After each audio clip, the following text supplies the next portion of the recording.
Excella Education Study in USA assured scholarship. Contact 9881 Shri Anjaneyam ప్రసన్నాంజనేయం ప్రభాదివ్యకాయం ప్రకీర్తి ప్రదాయం. Anjaneya స్వామి భక్తుడిగా మారిన తర్వాత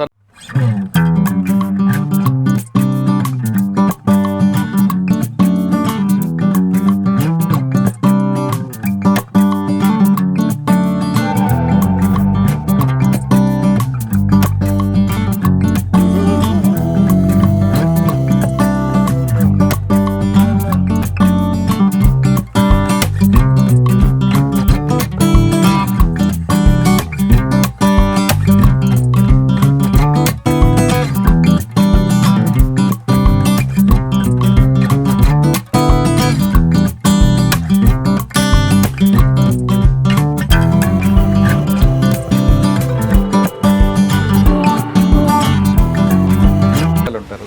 ఒకటి మన కంటికి కనబడే శత్రు, మనకు కనబడకుండా మనలో ఉన్న శత్రువు. వాళ్ళకన్నా వీళ్ళే డేంజర్ అనేది సుందరకాండలో మనకు ఒక సర్ది చెప్తాం. అటువంటి ఏమైనా ఎదురయ్యా? మనలో ఉన్న శత్రువు అనేటువంటి ఏంటంటే, మీరు నన్ను మామూలుగా అడిగారు స్వామివారి పరిచయం వల్ల మీకు ర్యాంక్ వచ్చిందా, ఇదే ఉంది. సో ఇవన్నీ ర్యాంకులు ఇవన్నీ చాలా పెరిఫరల్ థింగ్స్ అండి. నేను నాలో ఉన్నటువంటి చాలా దుర్గుణాలను వదిలేశాను. అంతకుముందు ఉదయ్ కంటే కూడా ఇప్పుడున్నటువంటి ఉదయ్ చాలా చాలా రెట్లు బెటర్ మనిషి అనమాట. రోజుకి 12 గంటలు 14 గంటలు కష్టపడుతున్న సమయంలో సుందరకాండకి చదవడానికి కూడా మీకు టైం దొరికిందా? చదవడానికి టైం అనేటువంటిది మన యొక్క జీలతోటి మన తృష్ణతోటి కేటాయించుకోవాలి. నేను ఎప్పుడు హనుమంతునికి వెళ్ళి నాకు ఆల్ ఇండియా ఫస్ట్ ర్యాంక్ ఇవ్వు, లేకపోతే నేను ఐఏఎస్ ఆంధ్ర క్యాడర్ ఇవ్వు, ఇటువంటి ఎప్పుడు నేను కోరలేదు తెలుసా. ఆ కృషి చేసే శక్తిని నాకు ఇవ్వండి, ఆ దృఢ నిశ్చయాన్ని నాకు ఇవ్వండి, ఎటువంటి సిచ్యువేషన్ అయినా దృఢంగా ఎదుర్కొనేటువంటి దీన్ని నాకు ఇవ్వండి. సివిల్స్ రాయాలంటే కష్టపడి చదివి రమ్మంటారా, లేదు కష్టంతో పాటు మీకు నచ్చిన దేవుడిని నమ్ముకొని చదవమంటారా, లేదు పూర్తిగా మీకు నచ్చిన దేవుడిని నమ్ముకోండి ఆయనే పాస్ చేస్తాడని అంటారు? ఏది ఏ సిద్ధాంతం 100కు 100% కరెక్ట్ కాదు. బ్యాలెన్సింగ్ అనేటువంటిది ఉండాలి. అన్ని అంశాల యొక్క మేల వింపే విజయానికి నాందే నాది.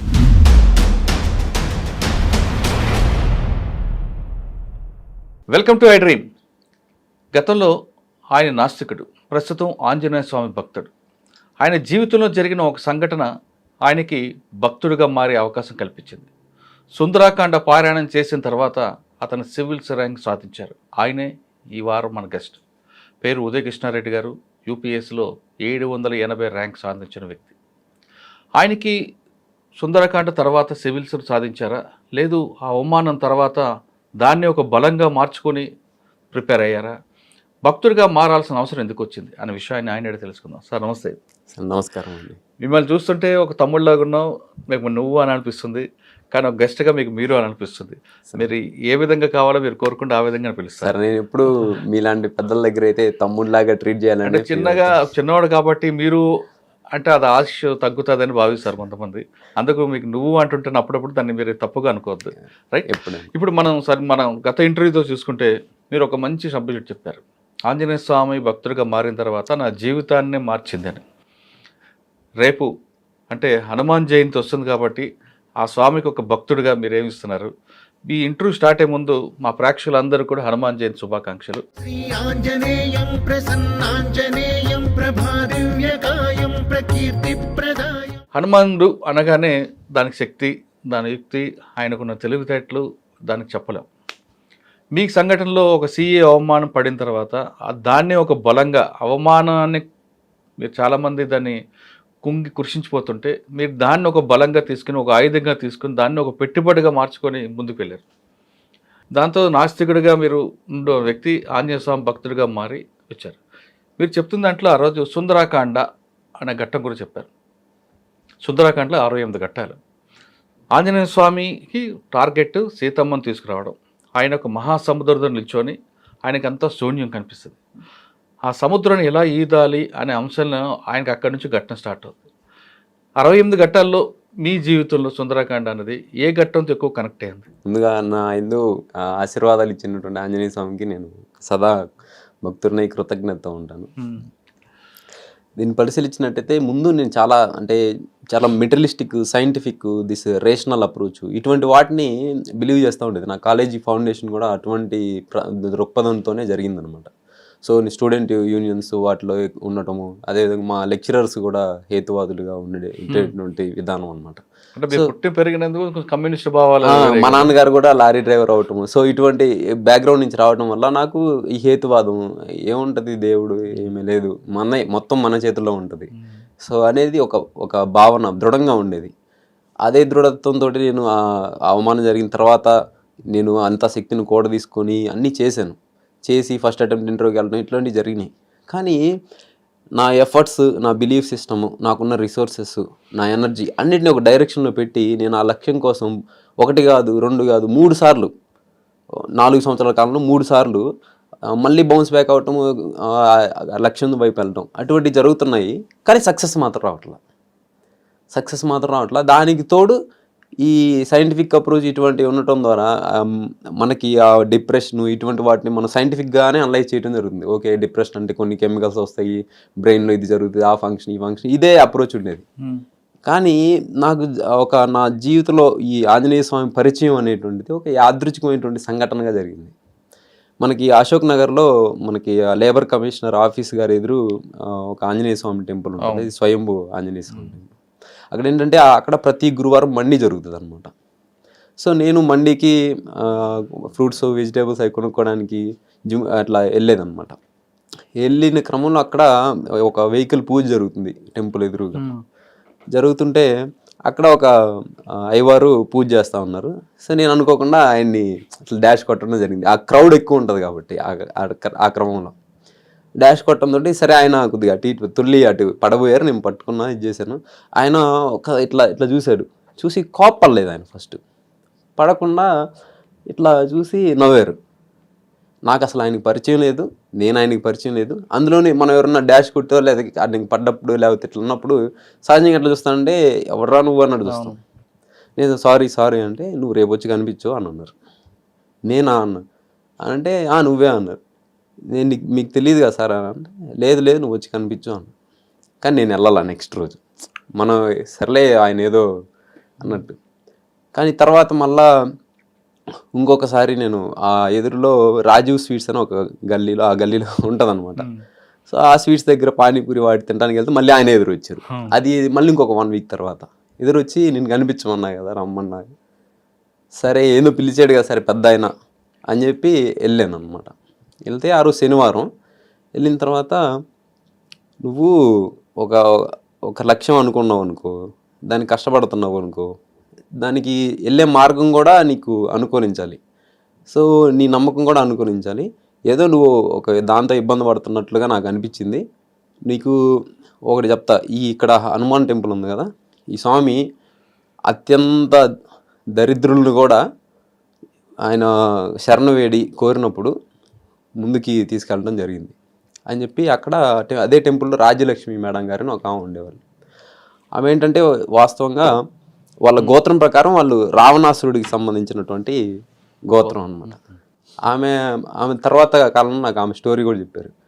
నేను ఇక్కడికి ఒక సింగిల్ పేరెంట్గా వచ్చి బాధతో చాలా దయనీయంగా నేను ఇక్కడికి వచ్చి స్వామిని శరణ వేడాను. నేను రామనాసుడు వంశానికి చెందినప్పటికి కూడా స్వామి నాకు ఆశీర్వదించి చేశారు. సరే ఇవన్నీ చెప్తా ఉంటారు ఏంటంటే ఏదైనా అట్రాక్ట్ చేయడానికి మన సైంటిఫిక్ అప్రోచ్ ఉంది కదా. సో నేను రిలీజియన్ అయినా స్పిరిచువాలిటీ అయినా మనం సైంటిఫిక్ అప్రోచ్తో ఫాలో అవ్వాలి. ఇప్పుడు మనకి ఇంటర్నెట్ ఉందండి, ఇంటర్నెట్ మంచి జరుగుతుంది, మిస్యూజ్ చేస్తున్నారు. సో వెపన్స్ ఉన్నాయి, మనకి బాటర్లో సెక్యూరిటీ ఫోర్సెస్ ఉపయోగిస్తున్నాయి, టెర్రరిస్టులు ఉపయోగిస్తున్నాయి. సో రిలీజన్ కూడా అట్లా మిస్యూజ్ అయింది, మంచిలో కూడా యూజ్ ఉందన్నమాట. సో నేను ఆ డిస్క్రిప్షన్ నాకు ఉంది. సో నేను ఓకే మేడం అది ఇది అనుకుంటా ఉన్నా. సరే నువ్వు నీకు ఒకటి చెప్తాను, స్వామివారికి నువ్వు 41 రోజులు రోజు 58 ప్రదక్షిణలు చేయి, నువ్వే ఇబ్బంది అయితే పడుతున్నావో అది నీకు తీరుతుంది అని చెప్పాడు ఆయన. ఇన్ని ప్రదక్షిణలు ఎవరు చేస్తారు, రోజు ఎవడొస్తారు, అసలుకి టెంపుల్కి వారానికి 10 రోజులకి వెళ్ళటం ఒకటే ఇదే అని చెప్పేసి అనుకున్నా. సరే మళ్ళీ నేను అది ఓకే చెప్తా ఉంటారని చెప్పి తీసుకున్నా. సరే మళ్ళీ యాదృచ్ఛికంగా నాకు బాలాజీ దర్శన్ అని అశోక్ నగర్లో ఉంటుంది అనమాట, టిఫిన్ సెంటర్. అక్కడ కనిపించాడు ఆయన. కనిపించి ఏనన్నా చేస్తున్నావా అన్నారు. అని అంటే సరే ఈయన ఏంది ఇన్నిసార్లు చెప్తున్నాడు, సరే ఒకసారి వెళ్ళి చేద్దాము అని చెప్పేసి నేను అక్కడికి వెళ్ళడం జరిగింది. మీరు నమ్మరు, ఆ ఒక్కరోజు చేద్దాంలే అన్నట్టుగా వెళ్ళాను. 41 రోజులు కంప్లీట్ అయింది. అంటే నాలో యాదృచ్ఛికంగా తెలియని నాలో ఒక తన్మయత్వం అనేటువంటిది అక్కడికి రావడం జరిగింది ఆ టెంపుల్లోకి వెళ్ళినప్పుడు. అదేవిధంగా 41 డేస్లో మనకి సైంటిఫిక్ అప్రోచ్ ఉంది కదా, ఓకే ఈ బిలీఫ్ సిస్టమ్ అంత తర్వాతలే పొద్దున్నే లేస్తున్నాం వెళ్తున్నాం, ఒక డిసిప్లిన్ ఏర్పడింది ఫస్ట్ ఆఫ్ ఆల్ అనేటువంటి ధోరణి ఉండేది. సో నేను ఆ 41 డేస్ కంప్లీట్ చేసుకున్న 2వ రోజు 3వ రోజు నేను సీసాట్ ఫెయిల్ అయ్యి ఇబ్బందుల్లో ఉన్నాను కదా. సో నేను ఎంత చేసిన ఎఫర్ట్స్ పెట్టినా అవ్వట్లా. అప్పుడు నాకు ఒక కాల్ వచ్చింది, ఫోన్ వచ్చి, నేను పలానా సునీల్ అండి, జేబీ కాలేజీ సుబ్రహ్మణ్య సార్ గారు మీ నెంబర్ ఇచ్చారు, నాకు గైడెన్స్ కావాలి, మీరు కూడా ప్రిపేర్ అవుతున్నారంట కదా, నేను ఎస్ఐ అని చెప్పి అన్నాడు. సరే అండి చెప్పండి అని అంటే, ఇట్లా మిమ్మల్ని కలుస్తాను అన్నాడు. అది ఇద్దరం కలిసిన తర్వాత అంతా నేను కావాల్సిన గైడెన్స్ చెప్పాను. అన్న మీరు ఎట్లా మీ అటెంప్ట్ ఏంటంటే ఇది సీసాట్ పోతుంది, ఎన్ని ఎఫర్ట్స్ పెట్టినా అని చెప్పినప్పుడు అప్పుడు ఆయన నాకు, నేను చెప్పాను కదా శ్రీనివాస్ సార్ గారు ప్లస్ కెరీర్ వీళ్ళు, ఈ మార్గాలన్నీ నాకు అప్పుడు చెప్పారు. సో అంటే యాదృచ్ఛికంగా నేను ఏదో ఒక మండీలో నుంచి వెళ్ళిన జర్నీ అది ఒక వ్యక్తి రూపంలో నాకు వచ్చి ఒక సొల్యూషన్ దగ్గరికి ఎండ్ అయింది. సో అప్పుడు నాకు ఆ థాట్ ప్రాసెస్లో okay there are some correlations in this universe, otherwise it would have not happy. Correct. అట్లా నాకు స్వామివారి పరిచయం అనేటువంటిది స్టార్ట్ అయింది. పరిచయం అయ్యింది, ప్రదక్షిణ చేశారు, జై శ్రీరామ్ అన్నారా, జై హనుమాన్ అనుకుని తిరిగారా? యాక్చువల్గా స్వామివారికి జై హనుమాన్ అనే కంటే కూడా జై శ్రీరామ్ అనేటువంటి నామాన్ని పలికినట్టయితే ఆయన ఇంకా త్వరగా ప్రసన్నం అవుతారు. సో నేనైతే జై శ్రీరామ్ శ్రీరామ జై జై ఎవరు చేశారు అది నేను నాకు ఎప్పుడైతే పరిచయం అయిందో అప్పటి నుంచి నేను ప్రతిరోజు ఇంకా టెంపుల్కి వెళ్ళడం అనేటువంటిది స్టార్ట్ చేశాను. మా రూమ్ నుంచి ఒక 5 to 10 minutes డిస్టెన్స్లో ఉంటుంది. మనకు చెప్పాను కదా, నేను నా స్పిరిచువల్ గ్రోత్ కూడా మీకు physical growth, mental cognitive growth and spiritual growth, అప్పుడు నేను ఆ స్పిరిచువల్ గ్రోత్ యొక్క ఇంపార్టెన్స్ని ఫీల్ అయ్యాను. సో నేను అప్పటి నుంచి ఇంకా డిసిప్లిన్గా రోజు వెళ్ళటం అనేటువంటిది జరిగేది. జరుగుతున్న క్రమంలో ప్రిలిమ్స్ వచ్చింది, స్వామివారి పాదాల దగ్గర వేడుకొని వెళ్ళాను. మీరు నమ్మరు, యూపీఎస్సీ స్కోర్ నిన్నే రిలీజ్ చేసింది. ఈ సంవత్సరం పేపరు 2023 పేపరు అత్యంత కష్టమైన పేపరు, అది సీసాట్ కావచ్చు, జిఎస్ కావచ్చు. దాంట్లో జనరల్ కేటగిరీ కట్ ఆఫే 75 అరౌండ్ ఉంది, 75 మార్క్స్. ఈడబ్ల్యూఎస్ కేటగిరీ 68 మార్కులు ఉంది, నాకు ఈడబ్ల్యూఎస్ కేటగిరీ ఉంది.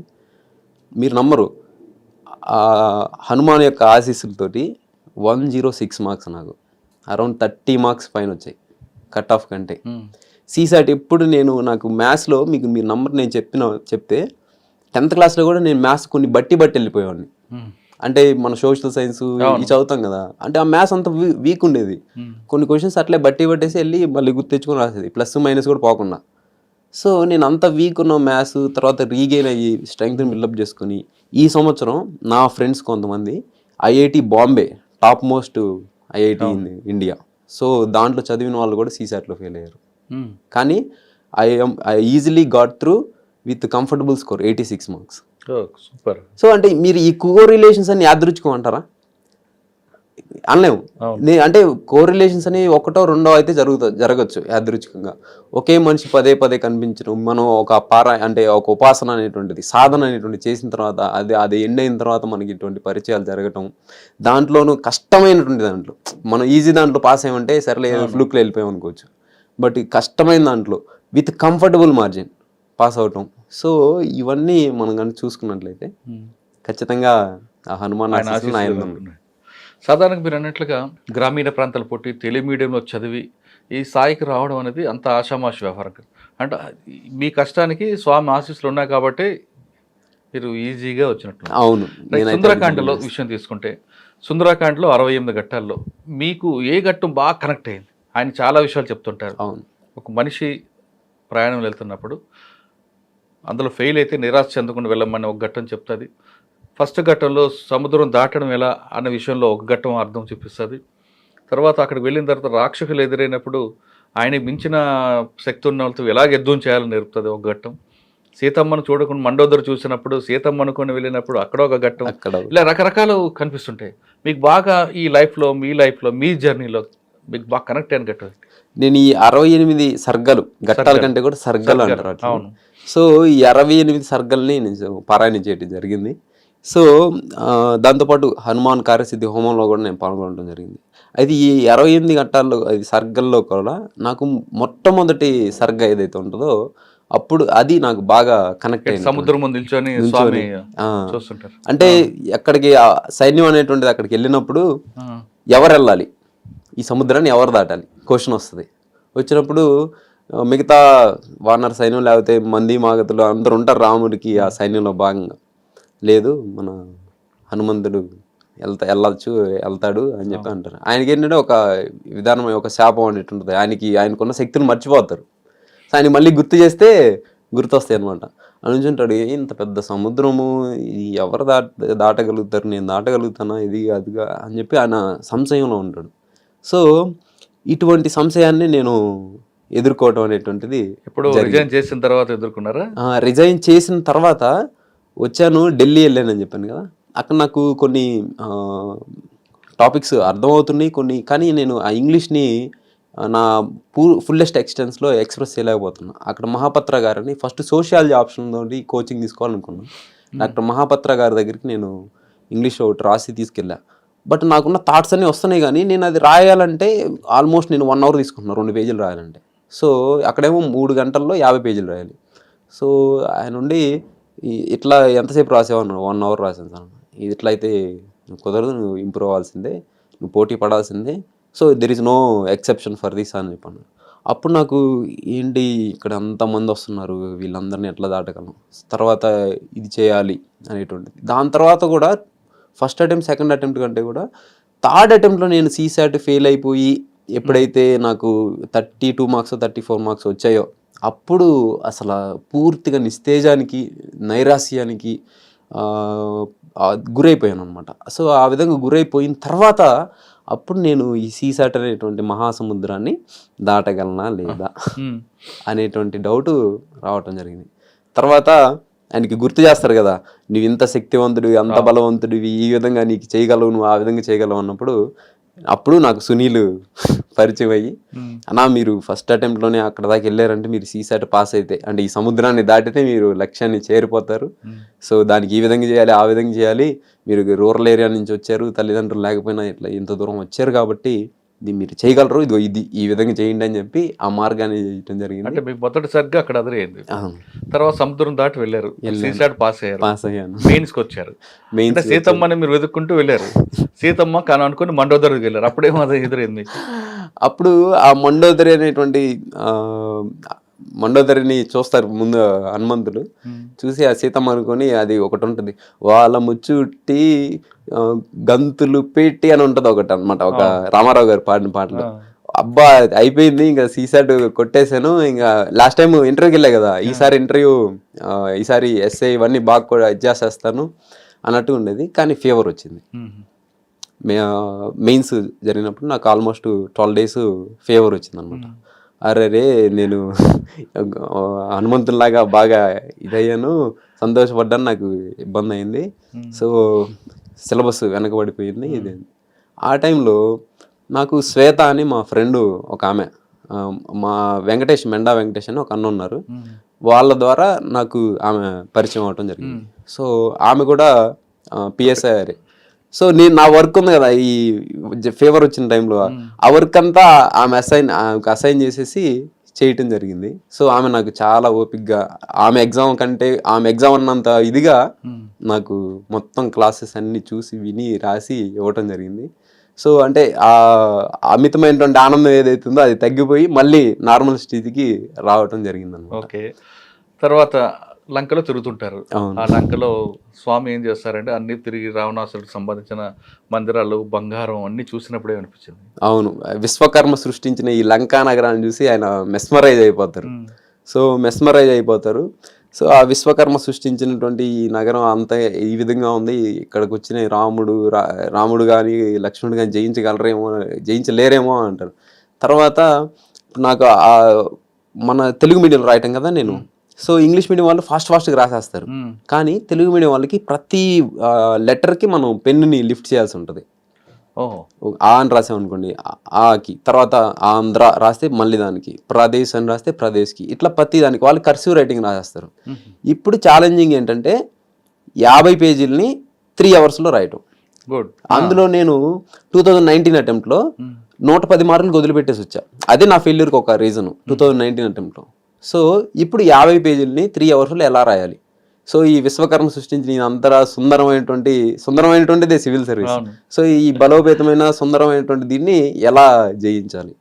అప్పుడు శరత్ సారు నాకు ఒక టెక్నిక్ చెప్పారు. ఆయన పిలిచి ప్రీవియస్ టాపర్స్ ఉన్నారు, ఉమాహారతి గారు, ఇషితా కిషోర్ గారు, వీళ్ళు రాసినటువంటి ఇవి తీసుకున్నాను ఆన్సర్ కాపీస్. వాటిని తీసుకొని నేను మొత్తం కౌంట్ చేశా. ప్రతి క్వశ్చన్కి వాళ్ళు ఎన్ని వర్డ్స్ రాశారని కౌంట్ చేశాను.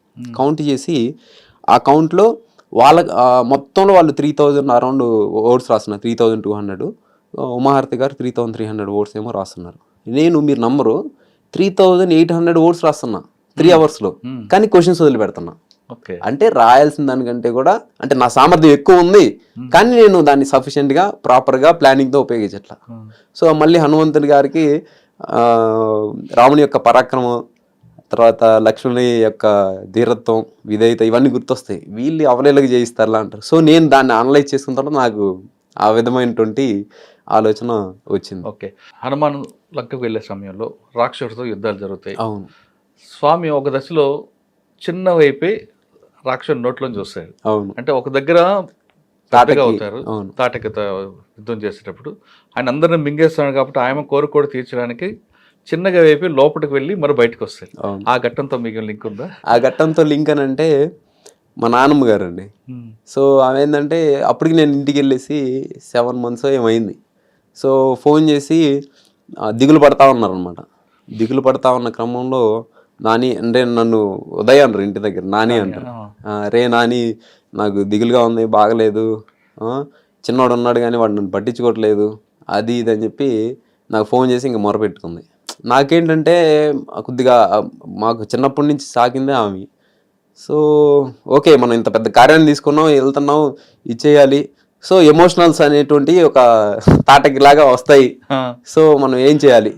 సో ఇంకప్పుడు ఏం చేసామనంటే, మీరు అన్నట్టు హనుమంతుడు, ఇంత పెద్ద హనుమంతుడు ఇంత చిన్నవాడికి ఎలా మారారు? నేను ఆమెకి నాకు ఎంత ఫోకస్గా ఉన్నా, ఎంత బిజీగా ఉన్నా కానీ నేను డైలీ వీడియో కాల్ చేసి ఆమెతో మాట్లాడటం అనేటువంటిది స్టార్ట్ చేశాను. సో అంటే నేను ఇంతగా ఉన్నటువంటి ఇంత ఫోన్లోకి వెళ్ళిపోవడం జరిగింది. సో ఈ విధంగా ఇచ్చేయటం జరిగింది అన్నమాట. తర్వాత మండోదరం చూసి సీతమ్మ అనుకుంటారు, దానికి సంబంధం చెప్పారు మీరు. అదే చెట్టు మీద సీతమ్మ ఎక్కడ కూర్చున్నారో ఆ చెట్టు మీద రాముడు హనుమంతుడు ఉండి ఆయన పాటలు పాడుతున్నాడు, జై శ్రీరామ్ జై శ్రీరామ్. ఆమె గుర్తిస్తుంది సీత, ఈయన నా భర్త పేరు అని చెప్తున్నారు, ఈయన కూడా రావణాసురుడు భావిస్తాను. అటువంటి ఘట్టానికి సంబంధం చెప్పండి. అటువంటి ఘట్టాన్ని మనం చూసినట్లయితే అండి, నేను నా స్ట్రాంగ్ పాయింట్ ఎస్ఏ అండి. సో నా స్ట్రాంగ్ పాయింట్ ఎస్ఏ, కానీ నేను ఆ ఎస్ఏని రాసి ద విజన్ ఐఏఎస్ ఇటువంటి వాళ్ళ దగ్గర టెస్ట్ సిరీస్ జాయిన్ అయ్యి ఇచ్చినప్పుడు నాకు వాళ్ళ స్కోర్స్ అనేవి చాలా లో ఇచ్చారు. 60 marks 70 marks ఇచ్చారు, 2 ఎస్ఎస్ కలిపి. నాకు I was the one who scored 133 in previous attempt. Okay. So అట్లా ఇచ్చినప్పుడు అరే నేను మళ్ళీ ఇక్కడ ఫ్లంక్ అయిపోయాను, అంటే నా ఎస్ఏ ఎబిలిటీస్ అన్నీ పోయాయండి, అది ఇది అని చెప్పి నేను భావిస్తూ చేయటం అనేటువంటిది జరిగినప్పుడు ఓకే, నేను నిజంగానే ఫ్లంక్ అయిపోయాను, డౌన్ఫాల్ అయిపోయానేమో అనిపించింది. సో అప్పుడు ఓకే, నా స్ట్రెంగ్త్ ఇంతేనా ఏంటి. తర్వాత మళ్ళీ ఇంకొక 2 ఎస్ఏలు రాసి మళ్ళీ ఇంకొక మెంటర్ ఆయనకు కూడా చూపించాను. ఆయన కూడా నాకు 90 మార్క్సే ఇచ్చారు. సో అప్పుడు నేను ఏంది నిజంగానే నేను ఇట్లా ఇదేమో అని చెప్పేసి, సీతమ్మ గారు ఎట్లయితే రావణాసుడు యొక్క దూత అనుకొని ఆ స్ట్రెంగ్త్ వీళ్ళు దుష్ట ఇదే అనుకున్నారో, నేను నాలో ఆ ఎబిలిటీ పోయిందేమో అని చెప్పి అనుకోవటం జరిగింది. కానీ తర్వాత మళ్ళీ లోకనాథన్ అని ఒక అన్న ఉన్నారు తెలుగు మీడియంలో, ఆయన 152 మార్క్స్ ఇచ్చారు. సో ఆయనకు ఒకసారి ఎస్ఏ రాసి పంపించడం జరిగింది. సో ఆయన మళ్ళీ నాలో ఉన్నటువంటి రియాలిటీని బయటకు తీసి ఎక్స్ప్లోర్ చేశారు. సో ఈ చిన్న మిస్టేక్స్ వీటిని రెక్టిఫై చేస్తే నువ్వు సెట్ అయిపోతావు సో అని చెప్పి, అప్పుడు మళ్ళీ నాలో ఉన్నటువంటి యాక్చువల్ హనుమంతుని నేను గుర్తించుకోవడం జరిగింది అనమాట. సో ఇది కూడా నేను అట్లా రిలేట్ చేసుకోగలను. రాముడికి సంబంధించి ఉంగరం తీసుకెళ్ళి హనుమంతుడు సీతమ్మకి ఇస్తారు, అప్పుడు ఆమెను గుర్తిస్తారు. ఆనందం చెప్పండి. అది ఎట్లానంటే అండి, రిటైర్డ్ ప్రొఫెసర్ గారు అంజిరెడ్డి సార్ అని ఉన్నారండి, ఆచార్య నాగార్జున యూనివర్సిటీ దానికి సంబంధించి. సో నాకేంటంటే ఈ ఎగ్జామ్ పట్ల, పొలిటికల్ సైన్స్ పట్ల, వీటి పట్ల అపోహలు ఉండేవి. మా లెక్చరర్ గారు కూడా వి సుబ్రహ్మణ్యం గారు ఉన్నారు. సో నేను ఏంటంటే లాస్ట్ టైం నాకు ఈ పొలిటికల్ సైన్స్లో పేపర్ 1లో తక్కువ మార్క్స్ రావడం జరిగింది. సో నేనేం చేశానంటే వాటిని రాసి తీసుకొని వెళ్ళి పీర్ గ్రూప్కి వాళ్ళకి చూపించాను. కానీ ఈ అటెంప్ట్లో నాకు అంజిరెడ్డి సార్ గారు పరిచయం అవ్వడం జరిగింది. సో నేను సార్కి కొన్ని క్వశ్చన్స్ రాసి పంపిస్తే, you are writing so excellent answers, so నువ్వు దీన్ని ఇదే టెంపోని నువ్వు కంటిన్యూ చేయి, నువ్వు ఇది చేయమాక అని చెప్పారు. సో అంటే నాకు దొరికినటువంటి ఆ వజ్రమా, లేకపోతే మీరు అంటారు కదా అంగులిక్కం అనేటువంటిది అంజనేయుడి సార్ రూపంలో నేను చేసుకుంటాను. ఇంకోటి మీకు చెప్పాలంటే, ఇప్పుడు మీ ఐ డ్రీమ్ వేదికగా నా యొక్క కథనాన్ని, నా యొక్క జర్నీని ఎక్కువ మందికి పరిచయం చేసి ఇన్స్పైర్ చేశారు. సో నన్ను 10 మందిలో అవమానం చేసినటువంటి ఒక ఇప్పుడు ఆంజనేయ స్వామి గారిని కూడా ఇట్లా నిండు సభలో తోకకి నిప్పంటించి అవమానపరుస్తారు అనమాట. సో ఆయన ఈ లంకని దహనం చేసేస్తారు. సో అట్లా నన్ను కూడా అట్లా అవమానంకి గురైనటువంటి సందర్భంలో, సో నా సక్సెస్ అనేటువంటి మంటతోటి, జ్వలనంతో ఎవరైతే అవమానాలు వాటిని నాకు నా ఎందుకు కల్పించారో, సో నాలాగే యువత ఎవరైతే అవమానాలు ఎదుర్కొన్నారో వాళ్ళందరిలో ఒక స్ఫూర్తి అనేటువంటి జ్వలనాన్ని నేను రగిలించానని. అంటే స్వామి ఆ విధంగా చేయడం వల్ల మనలో అహంకారాన్ని కూడా తగ్గించామనుకోవచ్చు కదా. అహంకారం అవును, అహంకారాన్ని ఆయన దహనం చేసి. సో రావణుడి యొక్క లంకా దహనం అంటే లంకా ప్రాంతాన్ని కాదు, రావణుడి యొక్క లంకా అహంకారాన్ని జ్వలింపజేశారు. ఇది ఎక్కడే కాకుండా అందులో చాలా విషయాలు చెప్తుంటారండి సుందరకాండలో. చాలా మీకు మనం మాట్లాడిన సర్గిలో కొన్ని మాట్లాడుకున్నాం, 68లో మనం 10 మాట్లాడాం. ఒక మనిషి ఒక సహనం కోల్పోకుండా ఒక లక్ష్యంగా దిశగా వెళ్తే ఎదుర్కొనే ఒడిదుడుకులు ఏ విధంగా ఎదుర్కోవాలి, అందులో భాగంగా మనకి ఎంతమంది శత్రువులు ఎదురవుతుంటారు, వాళ్ళని ఎలాగో నమ్మాలి, అన్నిటికన్నా మీకు 2 విషయాలు బాగా కనిపిస్తుంటుంది. శత్రువులు 2 రకాలు ఉంటారు. ఒకటి మన కంటికి కనబడే శత్రువు, మనకు కనబడకుండా మనలో ఉన్న శత్రువులు, వాళ్ళకన్నా వీళ్ళే డేంజర్ అనేది సుందరకాండలో మనకు ఒక సర్ది చెప్తాం. అటువంటి ఏమైనా ఎదురయ్యా? మనలో ఉన్న శత్రువు అనేటువంటిది ఏంటంటే డిసిప్లిన్ లేకపోవడం, డిసిప్లిన్, అహంకారం, కోపం, రాగద్వేషం, మోహం, లోభం. తర్వాత వస్తే మనం యూత్ చూసినట్టే సెలిబసీని, మనం బ్రహ్మచర్యాన్ని పాటించలేము. యూత్కి ఉన్న బిగ్గెస్ట్ ఛాలెంజ్ ఇటువంటి.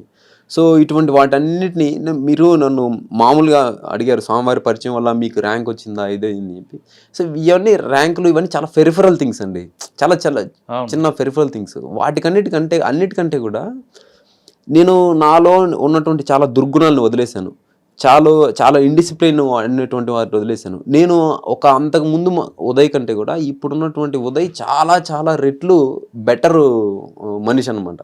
సో అది నాతో పరిచయం ఉన్నటువంటి వాళ్ళకి నాకు తెలుస్తుంది.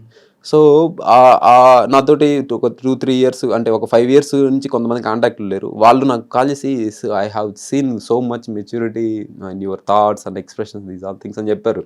సో అంటే ఆ మార్పుని తీసుకొచ్చారు. సో దైవం మానుష్య రూపేణ అంటారు.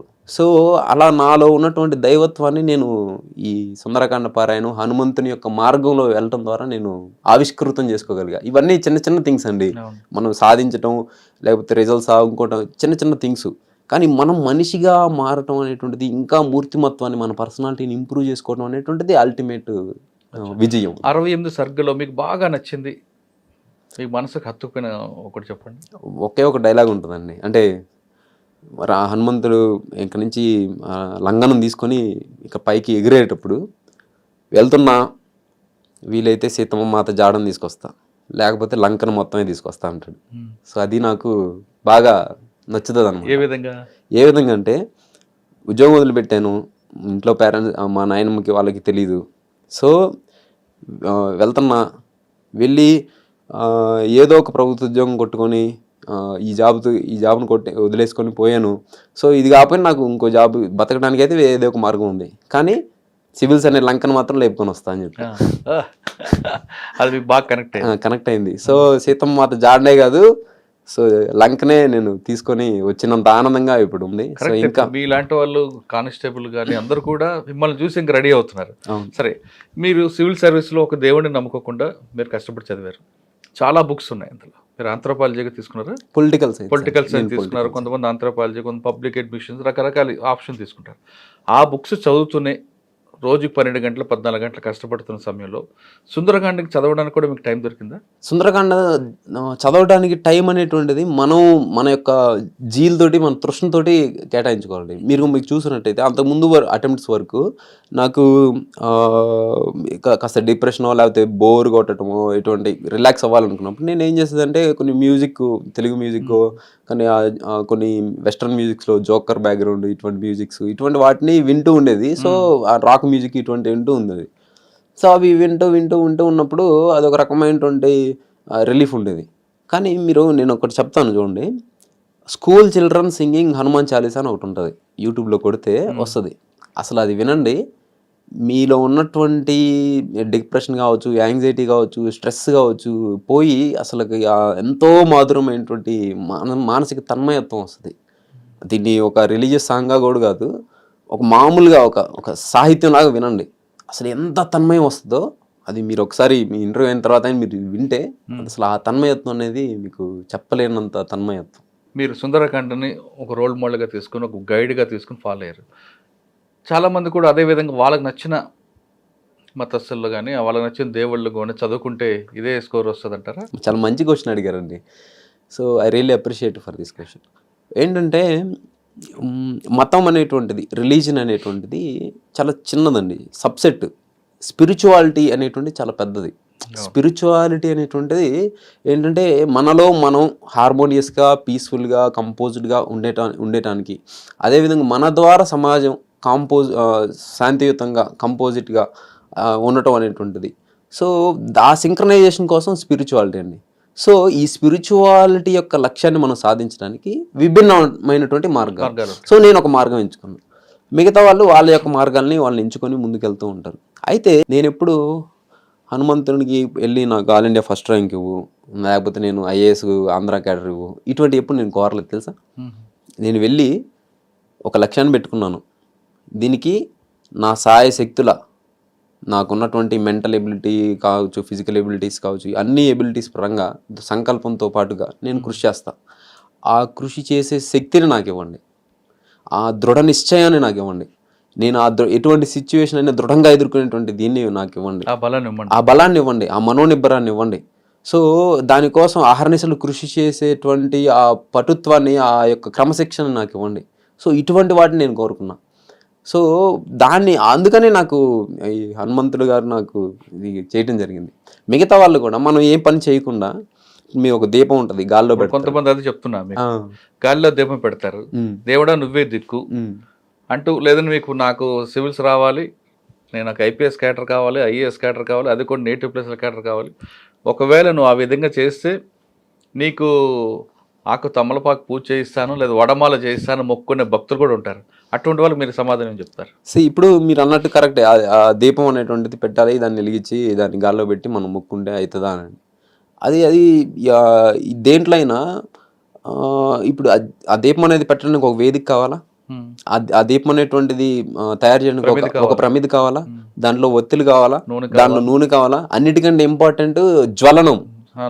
ప్రతి మనిషి లోపల ఉండేటువంటి ఒక జ్వలనం అనేటువంటిది. సో ఆ జ్వలనాన్ని కూడా ఆ దీపానికి అంటించాలా. సో ఇన్ని ఆస్పెక్ట్స్ మనం చేయాల్సి ఉంటుంది. సో ఎన్ని ఆస్పెక్ట్స్ మనం చేస్తూ వాటిని మనస వాచ కర్మన, బుద్ధితోటి, శరీరంతో, కాయంతో, చర్యలతోటి దాన్ని కనుక పూర్తి స్థాయిలో మనం నిస్వార్థంగా అంకితభావంతో చేస్తూ మనం దాన్ని ఫుల్ఫిల్ చేస్తే అప్పుడు మిగతా అన్ని శక్తుల్ని, అవరోధాలని ఆ స్పిరిచువల్ పవర్ ఏదైతే ఉందో అది ప్రొటెక్ట్ చేసి మనల్ని ఆ దీపాన్ని నిలుపుతుంది. అట్లా చేయకుండా ఎక్కువ మంది జస్ట్ ఏదో ఒక దీపాన్నో లేకపోతే ఆర్టిఫిషియల్గా దాన్ని తీసుకొచ్చి అక్కడ పెట్టేసేసి నేను బుక్ తీసుకొని కూర్చొని నాలో కష్టపడే తత్వం లేకపోతే చదవటం అనేటువంటి జ్వలనం అనేటువంటిది లేకుండా నేను బుక్ తీసుకొచ్చి ఇక్కడ పెట్టేసేసి నేను సివిల్స్ అవుతానంటే అవుతారా? ఖచ్చితంగా అవ్వం. సో ఎప్పుడైతే థాట్, యాక్షను, మోటివ్ ఈ 3 ఆస్పెక్ట్స్ ఒక సింక్రనైజేషన్లో ఉంటాయో అప్పుడు మనలో ఉన్నటువంటి ఆ బర్నింగ్ డిజైర్ అనేటువంటిది నిరంతరం ఒక జ్వలించే కాగడాలాగా ప్రజ్వలిస్తూ ఉంటుంది. సో అప్పుడే అది లక్ష్యాన్ని సిద్ధింపజేసే విధంగా. అంటే స్వామికి మీరు ఏం కోరుకున్నారు కానీ ప్రతిఫలం ఆశించుకుని కోరుకున్నారు. ప్రతిఫలం అంటే లోక కళ్యాణాన్ని నేను కాంక్షించానండి. కానీ చాలా మంది కాదు, కొంతమంది స్వామి నాకు పని అయితే నీకు వడమాల చేస్తాను, స్వామి పని అయితే నీకు తమలపాకు మాల చేస్తాను మొక్కుంటారు. మీరు ఏం స్వామికి ఏమి ఇస్తాను మొక్కున్నారు? స్వామికి నేనేం మొక్కున్నా అంటే నన్ను నేను సమర్పించుకుంటాను. అంటే నా శరీరాన్ని కాకుండా నాలో ఉన్నటువంటి అన్ని రాగద్వేషాలు, అహంకారాలు, వీటన్నిటి ఏవైతే ఉన్నాయో వీటిని సమర్పించేస్తాను, వాటిని త్యజించేస్తాను. రెండోది, నా వంతుగా నాలో ఉన్నటువంటి కణాన్ని నా సేవ అనేటువంటిది లోక కళ్యాణం కోసం నేను త్యాగం చేస్తాను. రెండోది. మూడోది, ధర్మస్థాపన అనేటువంటి దానికోసం నేను అహర్నిశలు ఎక్కడ రాజీ పడకుండా కృషి చేస్తాను అని చెప్పి నేను ఆయనకి మొక్కున్నాను. ఇప్పుడు ఈ ఆస్పెక్ట్లో చూసుకుంటే రెండండి. ఒకటి ధర్మం అనేటువంటి విషయానికి వస్తే స్వధర్మం. నాకు 2 రాజ్యాంగాలు ఉంటాయి. ఒకటి నా వృత్తి జీవితం, నా ఆధ్యాత్మిక జీవితం, వ్యక్తిగత జీవితంలోకి. సో నా వ్యక్తిగత జీవితంలో నాకు తీసుకున్నట్టయితే నాకు భగవద్గీత, సుందరకాండ అనేటువంటి నా రాజ్యాంగాలు నా వ్యక్తిగత జీవితంలో, నా ఆధ్యాత్మిక జీవితంలో తీసుకున్నట్లయితే. రెండోది నా వృత్తి జీవితం అనేటువంటిది. నా వృత్తి జీవితంలో తీసుకున్నట్లయితే నా భారత రాజ్యాంగం ఏదైతే ఉందో, భారత ప్రజలమైనటువంటి మేము ఈ రాజ్యాంగాన్ని మేము సమర్పించుకున్నాం. ఈ రాజ్యాంగం అనేటువంటిది నాకు మార్గదర్శి. సో ఈ రకమైనటువంటి రాజ్యాంగాల దిశానిర్దేశంతో మనం ముందుకు నడవడం అనేటువంటిది. అంటే భవిష్యత్తులో మీరు అనుకున్న పోస్ట్ వచ్చినప్పుడు మీరు చెప్పిన 2 రాజ్యాంగాలు 2 క్లబ్ చేస్తారా? అంటే భారత రాజ్యాంగం ప్రకారం జరిగింది వేరేగా ఉంటుంది, మీరు అనుకున్న రాజ్యాంగాల ప్రకారం దుష్ట శిక్షణ, శిక్ష రక్షణ వస్తాయి. ఈ 2 ఎలకలు మీరు మేనేజ్ చేసుకుంటారు? అవునండి, చాలా మంచి క్వశ్చన్ అడిగారు. మీకు జేడి లక్ష్మీనారాయణ గారు ఒక మాట అంటారు, నీ వ్యక్తిగత జీవితం, నీ మతం అనేటువంటిది నీ గడప దగ్గర ఆగిపోవాలి. సో నీ కుటుంబం దగ్గర ఆగిపోవాలి. నీ గడప నుంచి బయటికి వెళ్ళినప్పుడు నీ రాజ్యాంగ విలువలు అనేటువంటివి నీకు రెక్కలవ్వాలి అనేటువంటిది ఆయన చెప్తారనమాట. సో అటువంటి పందాన్ని నేను అనుసరిస్తాను. కానీ మీరు చెప్పినట్టుగా కొన్ని కాంట్రాడిక్టరీ థింగ్స్ అనేటువంటివి వస్తాయి. సో ఈ కాంట్రాడిక్టరీ థింగ్స్ ఏమొస్తాయంటే, మీకు ఇందాక చెప్పాను, మతం అనేటువంటిది లేకపోతే స్పిరిచువల్ ఆస్పెక్ట్స్ అనేటువంటివి కొన్ని మిస్యూజ్ అవుతూ ఉంటాయి అనేటువంటిది. సో భారతదేశం అనేటువంటి కాంపోజిట్ సొసైటీ. సో నేను చెప్పినట్టు ప్రతి మనిషిలో దేవుడు ఉంటాడు కదా. సో ఆయన అనుసరించే ధర్మం కూడా వేరే ఉండొచ్చు, కానీ ఆ మనిషిలో దేవుడు ఉంటాడు. సో ఎప్పుడైతే ఈ కాంట్రాడిక్టరీ థింగ్స్ వస్తాయో నేను అల్టిమేట్గా మానవత్వం అనేటువంటి దానికే పెద్దపీట వేస్తానండి. ఎందుకంటే ప్రతి మనిషిలో దేవుడు ఉంటాడు. సో ఆ ఆస్పెక్ట్తో నేను సమన్వయం చేసుకుంటూ ముందుకెళ్ళిపోతాను. ఇప్పుడు మీ బ్యాచ్లో చాలామంది వచ్చారు, మీ ఫ్రెండ్స్ అందరు కూడా. ఇప్పుడు నెక్స్ట్ మీరు వచ్చే వాళ్ళకి సివిల్స్ రాయాలంటే కష్టపడి చదివి రమ్మంటారా, లేదు కష్టంతో పాటు మీకు నచ్చిన దేవుడిని నమ్ముకొని చదవమంటారా, లేదు పూర్తిగా మీకు నచ్చిన దేవుడిని నమ్ముకోండి ఆయనే పాస్ చేస్తాడని అంటారా? సో నేను దానికి ఇందాక ప్రీవియస్ ఇంటర్వ్యూలో కూడా ఒకసారి చెప్పానండి. ఇప్పుడు ఏ సిద్ధాంతం అయినా 100కి 100% నాదే కరెక్ట్ అన్నది అనుకోండి, ఖచ్చితంగా అది తప్పు అయి ఉంటుంది అనమాట. మీకు అర్థమైందా? ఏ సిద్ధాంతం 100కి 100% కరెక్ట్ కాదు. సో ప్రతి దాంట్లోనూ లోపాలు ఉంటాయి, ప్రతి దాంట్లో మెరిట్స్, డిమెరిట్స్ ఉంటాయి. సో మనం ఏయిజం కావచ్చు, క్యాపిటలిజం కావచ్చు, కమ్యూనలిజం కావచ్చు, మనం చెప్పి ఆర్జీవి గారు చెప్పే రామోయిజం కావచ్చు, లేకపోతే నిహిలిజం కావచ్చు, కాంటినిజం కావచ్చు. సో ఇటువంటి ఎన్నో ఇజాలు మన దేశంలో ఉన్నాయి, ఫ్యాసిజం, నాజిజం. సో ఇటువంటి ఈ ఇజాలు ఏవి కూడా 100కి 100% కరెక్ట్ కాదు. అదేవిధంగా సైన్స్ అనేటువంటిది ఉన్నది చూశారు, సైన్స్ అనేటువంటిది అది కూడా 100కి 100% నిజం కాదనమాట. So this is also subjected to errors and mistakes అనమాట. సో నేనేం చెప్తానంటే బ్యాలెన్సింగ్ అనేటువంటిది ఉండాలి. రెండింటి మధ్య సమన్వయం అనేటువంటిది ఉండాలి. ఎప్పుడైతే మనిషి మేధోపరంగా, శారీరక పరంగా, ఆధ్యాత్మిక పరంగా ఈ 3 ఆస్పెక్ట్స్ పరంగా అభివృద్ధి చెందుతూ ముందుకెళ్తాడో అప్పుడే అది పరిపూర్ణమైనటువంటి విజయంగా మీకు వస్తుంది. ఇప్పుడు ఉదాహరణకు ఒక ఆస్పెక్ట్ తీసుకోండి. మనకి థర్మోడైనమిక్స్, ఈ సైన్స్ ప్రకారమే మాట్లాడితే శక్తిని సృష్టించలేము, నాశనం చేయలేము అంటారు. సో మరి శక్తి సృష్టించలేము, నాశనం చేయలేము, కానీ శక్తి అనేటువంటిది ఎగ్జిస్టెన్స్లో ఉంది కదా. సో అది నేను దేవుడు అంటాను, సైంటిస్టులు హీట్ లేకపోతే థర్మోడైనమిక్స్ సంబంధించినటువంటి ఎనర్జీ అంటారు. సో ఈ విధంగా మనిషి ఒకే అప్రోచ్ని ఫాలో అయితే ఖచ్చితంగా పాస్ అవుతాడు, లేకపోతే ఇదే మార్గం అనేటువంటిది కరెక్ట్ కాదు. అన్ని అంశాల యొక్క మేళవింపే విజయానికి నాంది అని నా అభిప్రాయం. సార్ ఫైనల్గా చెప్పండి, ఇప్పుడు చాలామంది మిమ్మల్ని చూసిన తర్వాత మేము కూడా సాధించగలం సివిల్స్ అన్నది మీ స్టోరీ ఒక ఇంప్రెషన్ అవుతుంది. మిమ్మల్ని నమ్ముకొని చాలామంది కూడా ఉద్యోగాలు రాజీనామా చేసో, లేదు ఉద్యోగాలు చేస్తూనే చదవాలనుకునే తెలుగు మీడియంలో కూడా పాస్ అయ్యి ఇంగ్లీష్ సాధించవచ్చు అనే వాళ్ళకి మీరు ఇచ్చే మెసేజ్ ఏంటి? సో నేను ఇచ్చేటువంటి మెసేజ్ ఏంటంటే, మన బ్యాక్గ్రౌండ్ ఏదైనా కావచ్చు, మనకున్నటువంటి సామర్థ్యాలు ఏవైనా కావచ్చు, లేకుంటే మనకున్నటువంటి లక్ష్యాలు ఏదైనా కావచ్చు, సివిల్స్ అనే కాదు ఏదైనా, వాటిలో కీలకమైనటువంటి ఏంటంటే ఈ సృష్టిలో ప్రతీది మార్పుకి గురవుతూ ఉంటుంది. సో ఈ సృష్టిలో ఏది శాశ్వతం కాదు, ఒక మార్పు తప్ప అంటారు సో థింకర్స్ అనేటువంటి వాళ్ళు. సో ఇప్పుడు మీకు హానెస్ట్గా చెప్తున్నా, నా మీద నా గుండెల మీద చేసుకుని చెప్తున్నా, ఇప్పుడు మ్యాథమెటిక్స్లో బైలో కనుక x/y ఉంటుంది, అది ఈక్వల్గా అవతలకి వెళ్తే ఇంటూలోకి వెళ్తుంది అంటారు. అది కూడా నాకు తెలియదు. నేను 10th క్లాస్ కంప్లీట్ చేసి లేకపోతే డిగ్రీలో సెకండ్ ఇయర్లో ఉండి సివిల్స్ చదవాలనేంత వరకు నాకు ఇక్కడ బైలో ఉన్నది అటు వెళ్తే ఇంటూలోకి వెళ్తుంది అనేది కూడా తెలియదు నాకు. నేను మళ్ళీ బుక్స్ తీసుకొని స్టార్ట్ చేసి చూసారు, అప్పుడు నేను అది నేర్చుకోవడం జరిగింది. సో మనం కృషి, పట్టుదల, దానికి సంబంధించినటువంటి సరైన ప్రణాళిక, ప్లస్ మనకి ఈ విశ్వంలో ఉన్నటువంటి అన్ని శక్తుల్ని ఏకం చేసుకొని మన లక్ష్యం దిశగా దాన్ని డైరెక్ట్ చేసుకునేటువంటి శక్తి సామర్థ్యాలు, వీటన్నిటిని కనుక మనం మేళవించుకొని ముందుకు సాగగలిగితే ఏబిసిడీలు ఇప్పుడు నా దగ్గరికి తీసుకురండి. ఇప్పుడు కనుక ఒక కష్టపడేటువంటి వ్యక్తి ఉండి, ఏజ్ ఉండి, ఏబిసిడీలు రాకపోయినా నేను 5 నుంచి 6 సంవత్సరాల్లో వాళ్ళని ఖచ్చితంగా ప్రభుత్వ ఉద్యోగిగా చేయగలుగుతాను. సో అంటే ఆ మార్పుకి మనం సాధ్యం అనమాట. మనం కృషి చేయాలి. కృషి, పట్టుదల, ప్రణాళిక, ఈ 3 ఉండాలి. దానికి తోడు దైవాశీస్సులు, అది ఎసెన్షియల్ ఫ్యాక్టర్. సార్, మీరు చాలామందికి ఒక మంచి మెసేజ్ ఇచ్చారు. అంటే కష్టపడండి, పట్టుదల ఉంచండి, లక్ష్యంగా వెళ్ళండి అని. అంటే ఇప్పుడు సివిల్ సాధించాలన్నా లేదా మనం అనుకున్న లక్ష్యం సాధించాలంటే ఖచ్చితంగా వాళ్ళకి నచ్చిన దేవుడికి భక్తుడిగా మారాలా, లేదు వాళ్ళు చదువుకుంటే తర్వాత గాడ్ గ్రేస్ అని అంటారా? గాడ్ గ్రేస్ అవసరం లేదు, మనం చదువుకుంటే చాలు అంటారు. సార్ దీనికి నేను ఏం చెప్తానంటే, ఇప్పుడు అంటే సోకాల్డ్ మిగతా సైంటిస్టులు కావచ్చు, ఎవరైనా కావచ్చు, సో ఎప్పుడైతే వాళ్ళు ఇప్పుడు మనం ఉదాహరణ తీసుకున్నట్లయితే ఇస్రో సైంటిస్టులు ఉన్నారండి. సో వాళ్ళు చేసే అన్ని శ్రమ, వాళ్ళు చేసే చార్ట్లు, బ్లూ ప్రింట్స్, తర్వాత ట్రయల్స్ అన్నీ చేసేస్తారు. కానీ ఆ ఇస్రో ఎప్పుడైతే మన శ్రీహరికోట నుంచి లాంచ్ ప్యాడ్లో నుంచి లాంచ్ చేస్తారో, దానికి ముందు రోజు అక్కడ చంగాలం దేవాలయమో ఏదో ఒక దేవాలయం ఉంటుంది. సో అక్కడికి వెళ్ళేసి అక్కడ బ్లెస్సింగ్స్ తీసుకోవడం, పూజలు, వెంకటేశ్వర స్వామి దగ్గర కూడా తీసుకుంటారు. సో తీసుకోవడం అనేటువంటిది జరుగుతుంది. సో అంటే ఎందుకండి ఎంత అంతరిక్షంలో వెళ్ళడానికి కనిపెట్టే ఇస్రో వార్తలు కూడా, అంత నాలెడ్జ్ ఉన్న వాళ్ళు కూడా కొబ్బరికాయ కొట్టి పంపిస్తారు. అవును, అమ్మవారికి చూపిస్తారు. అవును. సో అది బిలీఫ్ సిస్టమ్ అనేటువంటిది మనిషికి చాలా ఇంపార్టెంట్ అండి. ఆ బిలీఫ్ సిస్టమ్ అనేటువంటిది మనకి తెలియనటువంటి సమ్ అదర్ నేచురల్ ఫోర్సెస్. ఇప్పుడు మనం మన స్పేస్లో నాట్ ఈవెన్ 1% మనం ఎక్స్ప్లోర్ చేయాలి. సో నాట్ ఈవెన్ 1% ఎక్స్ప్లోర్ చేయాలి. సో ఇంకా స్పేస్లో ఉన్నటువంటి ఎనర్జీని మనం రియలైజ్ అవ్వలేదు యాక్చువల్గా. సో అటువంటి మనకు తెలియనటువంటి ఎనర్జీ ఫోర్సెస్ అనేటువంటి ఖచ్చితంగా ఎగ్జిస్టెన్స్లో ఉన్నాయి. సో వాటిని వాళ్ళు ఆ దిశగా విజయానికి డైరెక్ట్ చేయాలని చెప్పి అనుకున్నాను. మీరు ఇంకొక ఎగ్జాంపుల్ కూడా ఉంటుంది. ఎలాన్ మస్క్ తెలుసు కండి, స్పేస్ ఎక్స్ చేశారు, టెస్లా.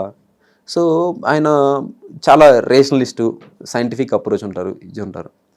కానీ ఎప్పుడైతే స్పేస్ ఎక్స్ వాళ్ళది హ్యూమన్ స్పేస్ ఫ్లైట్ ప్రాజెక్ట్ అనేటువంటిది లాంచ్ అయ్యి మళ్ళీ స్పేస్లోకి రీఎంట్రీ అనేటువంటిది జరుగుతుందో, ఆ టైంలో ఆయనకి తెలియకుండా ఎంత రేషనలిస్ట్ అయినా, ఎంత సైంటిఫిక్ క్యాలిక్యులేషన్స్ ఉన్నటువంటి వ్యక్తి అయినప్పటికీ కూడా, దేవుడా ఈ ఒక్కసారికి దీన్ని దీన్ని సక్సెస్ చెయ్యి అనేటువంటి ఆ ఇన్స్టింక్ట్ బయటకు వచ్చింది.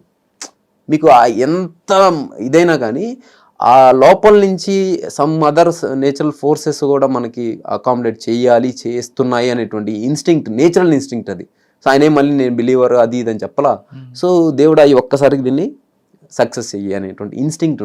సో ఆ ఇన్స్టింక్ట్ అనేటువంటిది ఎక్కడి నుంచి వస్తుందండి? మన చుట్టూ ఉన్నటువంటి ఆ ఎనర్జీ ఫామ్ నుంచే రావటం అనేటువంటి జరుగుతుంది. మీకు ఇంకోటి కూడా చూడండి, మనకి ఒబామా గారు ఉంటారు. ఒబామా గారు పెద్ద అంటే అమెరికాకి ఒక ప్రెసిడెంట్గా పనిచేశారు. ఆయన ఈ రోజుకి మీకు ఒక ఇంటర్వ్యూలో చెప్తారు, ఎప్పుడు హనుమాన్ని ఆయన పాకెట్లో క్యారీ చేస్తారనమాట. సో అది ఉంటే నాకు ధైర్యం ఉంటుంది, నాకు ఒక ఫ్రెండ్ గిఫ్ట్గా ఇచ్చారు. సో అదొక రకమైనటువంటి స్థైర్యం వస్తుంది అనేటువంటిది. సో మనం we cannot ignore that the spiritual presence and metaphysical forces అనమాట. సో మీ ఇంటర్వ్యూ చూసిన తర్వాత చాలామంది మీరు హనుమాన్ భక్తుడని, మీరు హనుమాన్ భక్తులుగా మారడానికి ఒక ప్రాజెక్ట్ తీసుకున్నారని, ఒక కంకణం కట్టుకున్నారని అనేవాళ్ళు మీరు ఇచ్చే మెసేజ్ ఏంటి? మంచిదండి.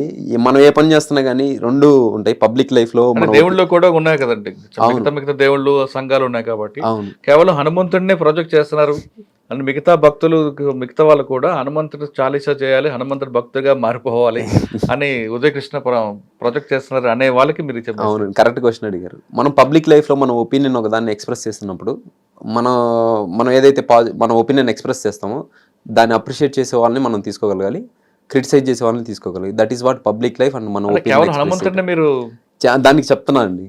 సో కేవలం హనుమంతుడనే నేను చెప్పను, ఒక బిలీఫ్ ఏదైతే ఉందో. ఇప్పుడు మనకి ఈ ఎనర్జీ అనేటువంటిది ఇప్పుడు సన్ నుంచి ఫోటాన్స్ రూపంలో మన దగ్గరికి ఎనర్జీ అనేటువంటిది వస్తుంది.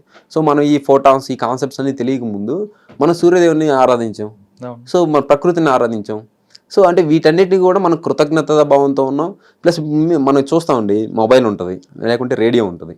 రేడియోలో మనం 98.4 లేదు 98.3 FM ట్యూన్ అవ్వండి అంటారు. అంటే వాళ్ళు రిలీజ్ చేసేటువంటి బ్రాడ్కాస్ట్ చేసేటువంటి ఫ్రీక్వెన్సీకి మనం ట్యూన్ అయితే ఆ ఎనర్జీ ఈ ఎనర్జీ మిక్స్ అయ్యి మనకి సిగ్నల్స్ అనేటువంటివి వచ్చి ఆడియో వీడియో విజువల్స్ అనేటువంటివి వస్తాయి. సో అదేవిధంగా ప్రతి మనిషికి ఒక ఫ్రీక్వెన్సీ ఉంటుంది. యాజ్ సైంటిఫిక్ ఆస్పెక్ట్గా కూడా మనకు ఒక ఫ్రీక్వెన్సీ ఉంటుంది ప్రతి మనిషికి. సో ఆ ఫ్రీక్వెన్సీ మనకి ఏదైతే ఎనర్జీ ఫామ్ తోటి మనం మ్యాచ్ అవుతామో, సో అది గాడ్ అవ్వచ్చు, లేకపోతే స్పిరిచువల్ బీయింగ్ అవ్వచ్చు, లేకపోతే సెల్ఫ్ బిలీఫ్ అవ్వచ్చు, ఏదైనా.